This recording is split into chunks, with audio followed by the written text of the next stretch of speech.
When here and eventually we will like, subscribe, share, comment, all that good stuff, help promote and rank up my channel. So Merry Christmas, Happy Holidays, whatever it is you celebrate. Finally here to review Wonder Woman 1984 starring Pedro, Pascal, Gal Gadot, Kristen Wiig, or is it Kristen Wiig? Solid actors, all around solid actors from Patty Jenkins, all around solid story. Wonder Woman, what's not to enjoy? I have pretty high expectations, even though they were slightly lowered by the fact that one of the last trailers, we saw how Cheetah looks in the film in an action sequence, and it didn't look that good to me. I thought it lightened my expectations. Some of the things they've said about this film's social messaging and stuff has lightened my expectations. But people always try to talk a good game when it comes to PR. So Wonder Woman, the first one, was a really solid film. This is the one film I've been looking forward to all year long. 2020 has sucked. So let's get into this one. Let's review this. Let's take this ride together.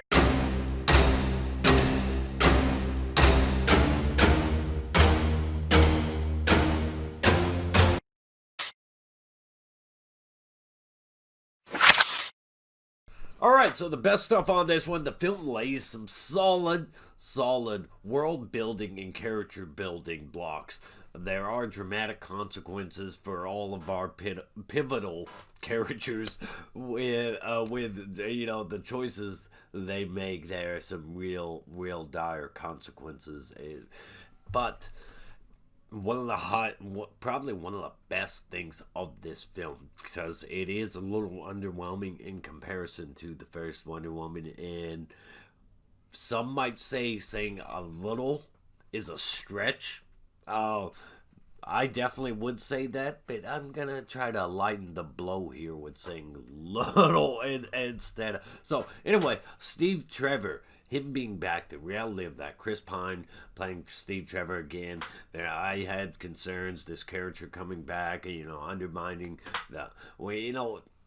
there's always these things, and you want to do it without tarnishing his heroic reputation or undermining his sacrifice. And this film figured out a way to do it, a way to bring him back and use his character in a way to challenge our main character, in just a way that was even much more dramatic than some kind of situation of a physical toe-to-toe. It's intriguing, and it's a true test of a hero's resolve, their toughness, their drive, their heart. I thought that was a pretty excellent way to handle this situation. It was also pretty amusing with Steve Trevor, being back in this world, all the changes, acknowledging all the changes that have been developed since he passed, all the new stuff that's around. It really tries to embrace the 80s for what it was, culture-wise, the vibe, even in the movie itself, with trying to be cheesy, in certain aspects and avenues, just to make it feel like a cheesy 80s film. And villains like having Kristen Wiig, Cheetah, go from the unlikable, valuable nobody to the center of attention, valuable to only her ambitions. That was interesting. That was pretty interesting to me, to have her from a developing friendship with Wonder Woman to enemies in a sort of trade-off to what takes place in the film. Certainly better executed than what most movies do, with superhero movies do. Take, for instance, Electro and Spider-Man. That still baffles me. And there's more examples like that, but it doesn't feel odd or out of place in this film for the character to go down this route. It makes perfect sense when you see what is actually going on in the film, why it makes sense. Maxwell Lord is another villain with some pretty clear motivations in this film, and a drive for success in the early stages of this film. He has a lot of substance and depth to him, as well as that clear sense of direction. And there's something his son motivate is a real motivating factor behind it. So it makes for a good villain in the early stages of the film, mind you. But it goes off the rails and out the window. The everything does.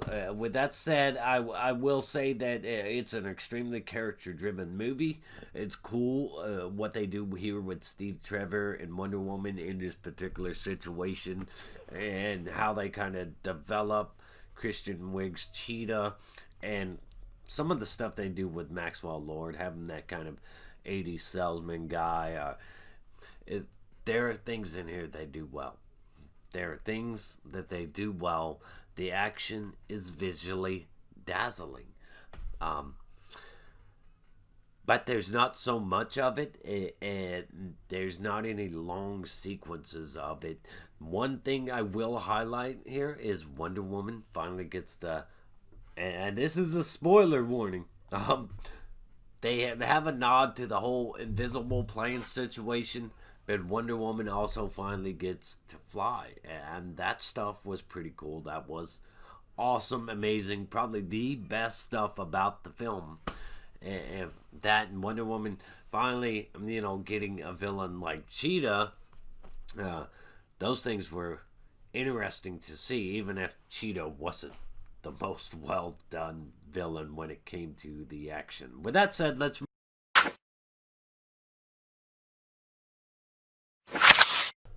Alright, so my personal bias on this one, just to address something, a professional reviewer said that this is an anti-Trump film, that it doesn't go far enough. So anybody concerned about this being an anti-Trump film, you can just throw that out the window, because that's not true. I didn't see that stuff there in the film.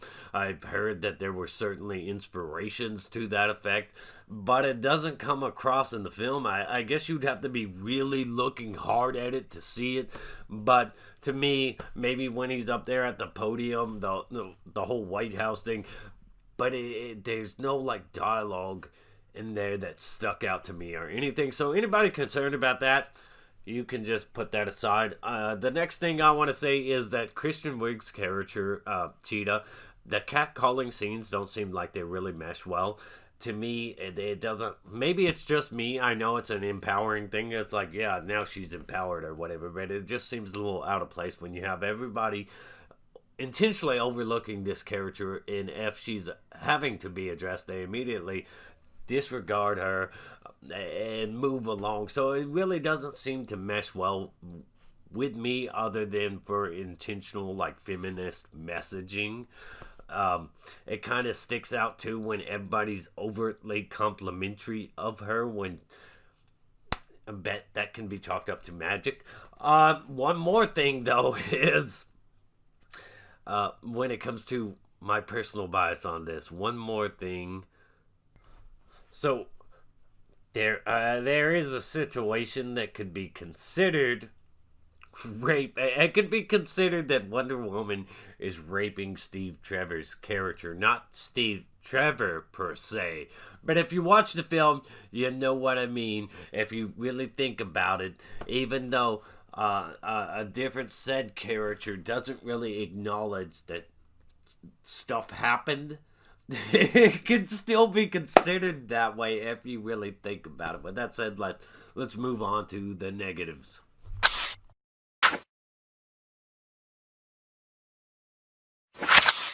And so the negatives on this one, this film is too ambitious. And it really is. It's too ambitious. As a result, much like Maxwell Lord's character, the story just gets absolutely out of control, goes off the rails in the third act, gets into just senseless, non-logical things. I guess you could chalk it all up to magic or whatever, but people's own free will. What takes place in here, I'm not going to spill spoilers. I'm just saying, it's a bit of a stretch to think this film's just too optimistic. It's too optimistic and it's too ambitious, and the film abandons DCEU continuity, disregards it, and even downright disrespects people's intelligence or the bar for what they're willing to accept, to embrace the reality of this film just for the entertainment value and not hold the story accountable for its flaws and its errors with the rest of the continuity.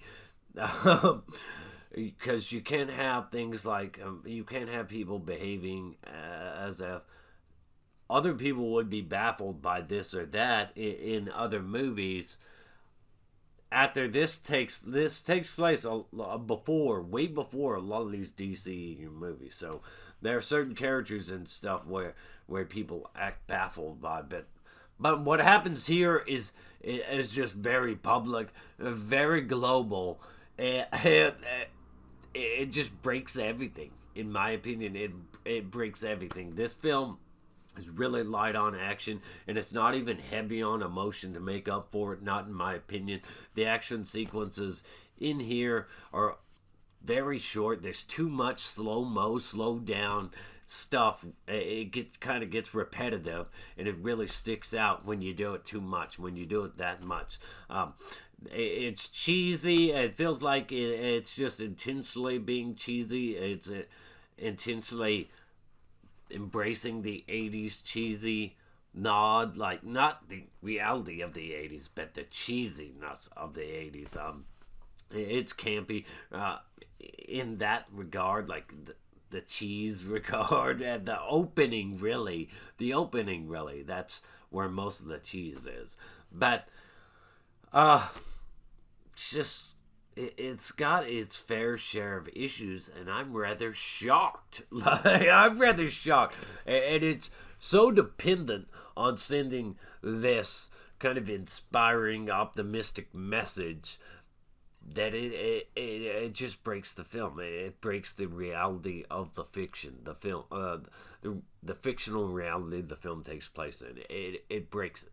So, with that said, just a few other things in there that just don't seem like in line with like Wonder Woman. Her behavior, her actions in regards to Steve Trevor. Sure, yes, to some degree it could be argued. Yeah, she wants to be selfish just this once. But when you think of the reality of how Steve Trevor's back and what it means for somebody else, and what Wonder Woman and Chris Pine do there together, why this other person is off, never somewhere where it's never addressed, but it's just really weird what goes down there, and the fact that she never considers what it means for somebody else, her having him there and keeping him there, what it means for somebody else in that person's life. So there's just a lot of things in here that are quite eyebrow raising. But ultimately, it's the third act. It's the third act that just turns into a sloppy mess where you have to accept some really, really far-fetched, hard logic that's just strange for the times.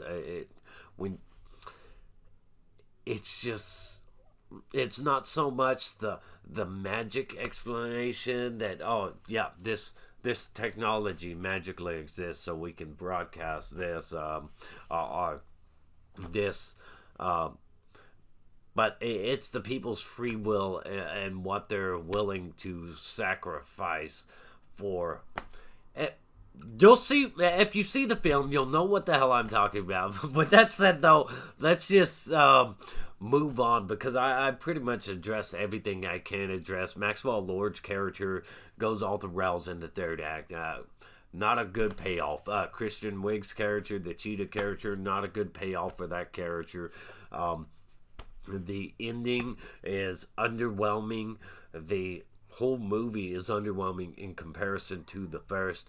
It's not as awesome, and there's a third villain in this movie that's pretty much just a name drop. There's never any real payoff to it or fleshing out that avenue of it. It's just, we've got to deal with this over here, and it's just a mess.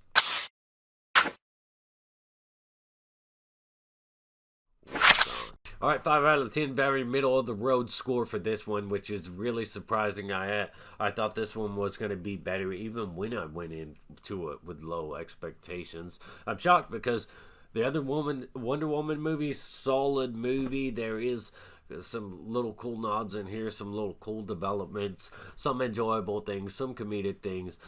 Characters have some substance and depth, but a lot of things just go straight off the rails in the third act, and a lot of things even before that are pretty eyebrow raising, and I just cannot disregard and forgive them and the level of logic they played here with for this optimistic, hopeful storytelling that they wanted to deliver more so than a solid film that's well rounded.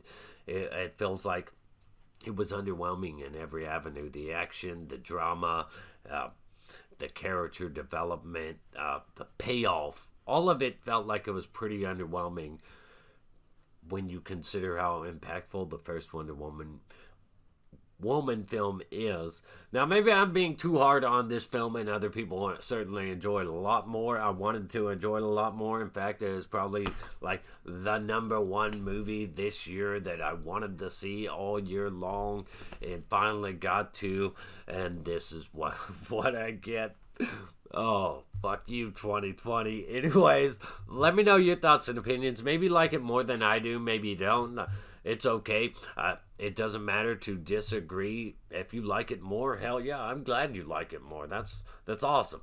But if you like it less than me, then that really sucks for you, and I'm sorry to hear that. But comment down below. Let me know your thoughts, your opinions, all that good stuff. What do you rate this film? What do you think of this film? What do you think they did wrong? What do you think they did right? And do you think we'll see a third one? Let me know. Like, subscribe, share, comment, all that good stuff. Help promote and rank up my channel. And Merry Christmas, Happy Holidays, whatever it is you celebrate. Stay awesome. Rock on.